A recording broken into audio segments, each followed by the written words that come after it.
My name is Brittany Baldrica, and today I'm going to be talking about two different catch share programs. The first program is the United States Gulf of Mexico Commercial Red Snapper Individual Fishing Quota Program. The species managed is the red snapper. The management authority is the United States Secretary of Commerce. The catch share program type is individual transferable quota. This program was established in 2007. The region is the Americas, and the ecosystem is the Gulf of Mexico. Some background on the program. Shares were given to individuals at the start of the program, and this was based on previous landing history. Transfers are allowed between shareholders, and as of 2017, the catch quota was set to 6.312 million pounds, or MP, for each shareholder. Allocation is determined by multiplying the shareholder's individual fishing quota share by the annual commercial quota for Gulf red snapper. And all of these qualifications were determined and set by the National Marine Fisheries Service. So is this fair? Yes. Personally, I believe it is, because any U.S. citizen with a tax ID number is eligible to apply for this catch share program. Some specifics on where the fisheries has gone. So as a result of the 2005 stock assessment, between 2006 and 2007, the commercial quota for the Gulf red snapper was reduced from 4.19 million pounds to 2.99 million pounds, then to 2.3 million pounds in 2008.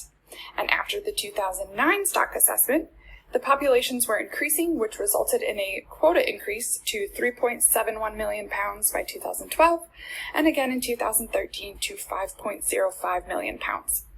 Fisheries landings also increased along with their catch composition.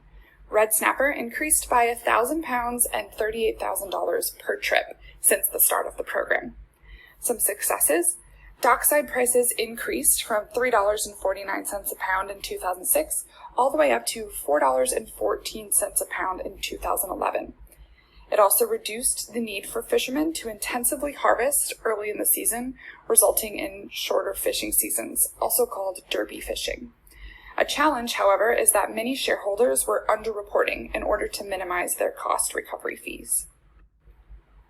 The second program is the Australian Southern Bluefin Tuna fishery. The species managed is the Southern Bluefin Tuna.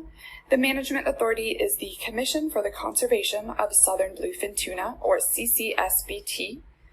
The catch share program type is individual transferable quota, and it was established in 1984 after Australia, Japan, and New Zealand had realized that the Southern Bluefin Tuna stock needed management. The region and the ecosystem is Oceania and southwestern Australia. The committee has a set management plan that specifies changes to the total allowable catch limit based on updated monitoring data from the CCSBT. The TAC is set for a 3-year time period, and transfers between countries are allowed. Countries that are a member of the committee, which is Japan, New Zealand, and Australia, have access to the shares and can vote. However, non-member countries have access to the shares but are not allowed to vote. Between 2018 and 2019, the gross value production of the Southern Bluefin Tuna fishery increased by $43.4 million, which was driven by higher catch. While some countries' landings increased, others decreased in order to meet that total allowable catch limit determined by the CCSBT. A success was there was an increase in the average size of fish caught, as well as it mitigated the number of fish that would have been caught without the CCSBT being put in place.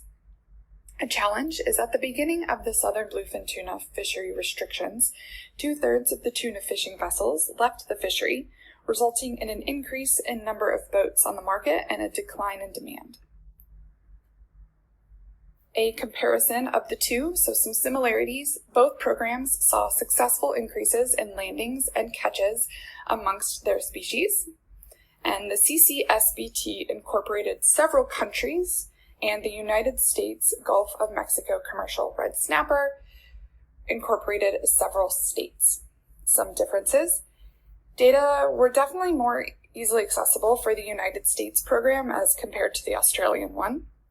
And shares for the red snapper fishery were based on landing histories, whereas shares for the CCSBT were based on recent monitoring data of the southern bluefin tuna.